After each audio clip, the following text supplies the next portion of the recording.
Good evening, everybody. Thank you for joining us. We're live on Facebook and coming to you from Congregation Beth, where we have our 6th year of Musar on Thursday nights, 7:30 here at Congregation Beth, Missouri City and Sugar Land.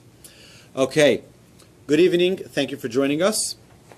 In this week's Parsha, we see how God took control over Pharaoh's free will. He took control over Pharaoh's free will in that God says that he's going to harden his heart.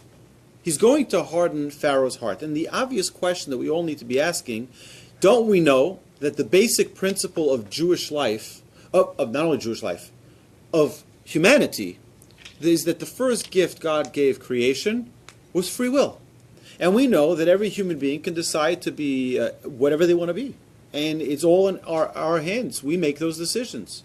So how can God interfere with Pharaoh's heart and manipulate him not to send the Jewish people out of Egypt? And God tells Moses, don't worry. I'm going to harden his heart. He's not going to send you out yet. And till the 10th plague, where it's just he explodes and he says, you gotta go, get out. Okay? How can God do that? So I want to first talk about free will for a minute, and then we'll go on to something else right after that. Free will means that I have equal opportunity. Okay, I can do good, I can do bad. I have equal power, equal force pulling to each way. And they have to be equal. Now, what happens if suddenly I infuse your goodwill via miracles or plagues or other things to such a high level that the negative force just stays right there? What happens? It's not equal. You don't have equal free will because inevitably you're going to have to choose this because it's so much more powerful. It's so much more powerful you don't have a choice but to acquiesce to your goodwill. So how does this work? If God is going to create all of these miracles in Egypt, and Pharaoh's just going to stay Pharaoh, he's going to say, okay, go. So God had to harden his heart to make it equal so that he can have free will. So with a hardened heart, with seeing all those miracles, with seeing such a clear revelation of God, together that would be equal free will. And now he can make a choice that is parallel the good and the not good. And those were the challenges that Pharaoh faced. Pharaoh faced that challenge in that he had to make that decision not from, okay, I'm just a simple person, and I see, whoa, all of these miracles, I better let them go really quickly because I know there's a God. And I know that he's in charge. But now that he has a hardened heart, meaning God makes him rebellious, God says, God puts into him an extra firepower of rebellion against God. Now with all of that and the miracles, now it's an equal playing field. And he still chose not to send the Jewish people out. Okay, so there's something else that I want to mention, and that is that many times we do things because it feels good, right? Why we do certain religious experiences, we live through certain Jewish things, we go to synagogue and we do different things because it feels good, because it makes my heart warm. I like going to synagogue because I meet my friends, or I go to synagogue because it's so nice, or I like the sermon, or it's because the synagogue is so beautiful. Those are all emotional things. Are we to observe the Torah because of emotion, or are we to observe the Torah because of intellect? Meaning, do I put on tefillin every day because this mitzvah means so much to me? It makes me happy. It makes me feel good. It inspires me for another wonderful day. Or do I put on tefillin because God commanded me? And that's why I do it. Now, there's a difference between the two. There's a very important difference between the two. And the difference is that if I do a mitzvah only because of the emotion involved with it, the excitement, then what's if that emotion and excitement is not there? Well, I have no reason to do it anymore. But if I do it because God commanded me to do it, and this is what He wants me to do, and that's why I'm going to put on tefillin every day, that's why I'm going to keep Shabbos, that's why I'm going to keep kosher, not because it's convenient, not because it's better tasting, not because I love it, not because it inspires me, but because God commanded me to do it. Then even if my inspiration is gone, I still observe it. That's the difference. Now, does God want us to suffer? Does God want us to be robots and just observe laws because He commanded us? No, of course not. God wants us to observe those laws, but to love it and to feel that passion and to feel that joy and to feel that excitement, and not to do it just because we're robots.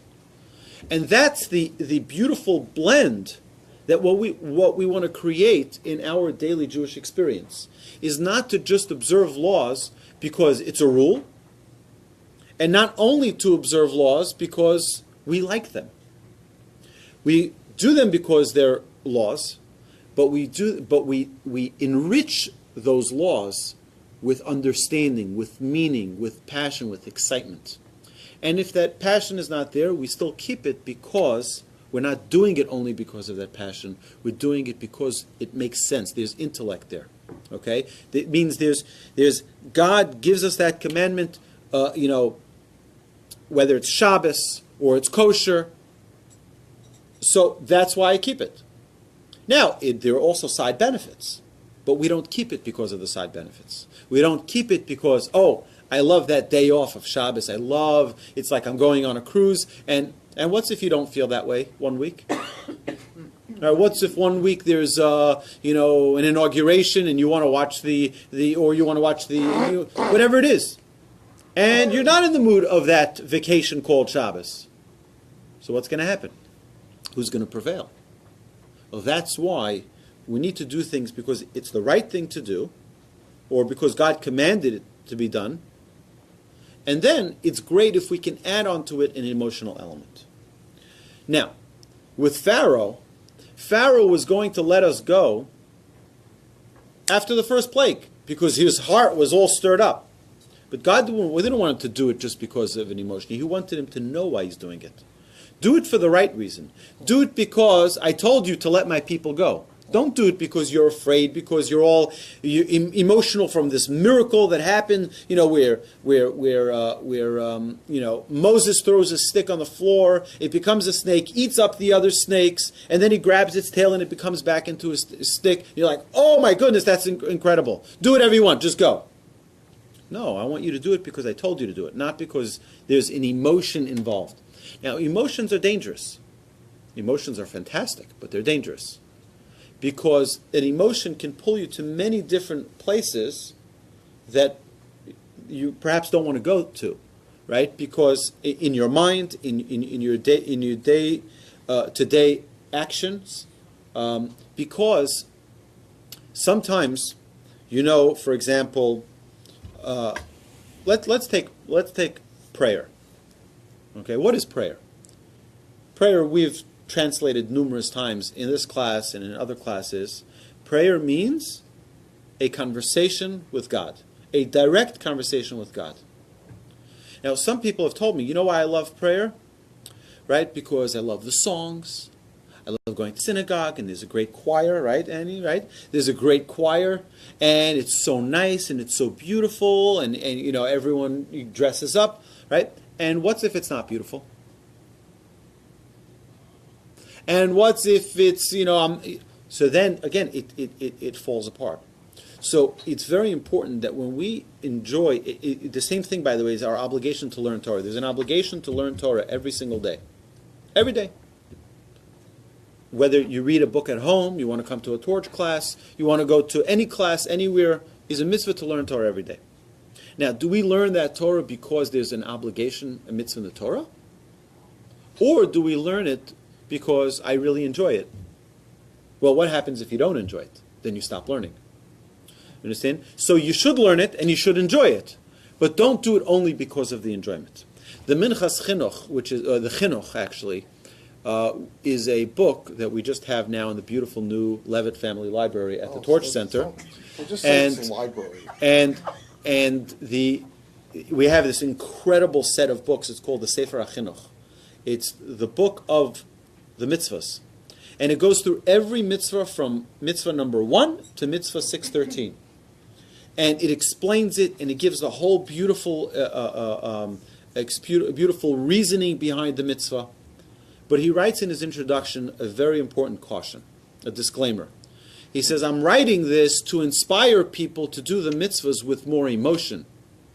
But that's not why we do the mitzvahs. We do the mitzvah because God commanded us, not because it's exciting, not because we love it, not because it's so beautiful. Of course it is beautiful, and we love it, and it is exciting, but that's not the reason we do it. We do it because it's a commandment from God. So we're going to sign off from our dear friends here on Facebook. Thank you so much for joining us. Please like and share this video online so that other people can enjoy it as well, and we can spread Torah to the entire Jewish people all across the globe. I will just reiterate that I've had people call me from different parts of the world.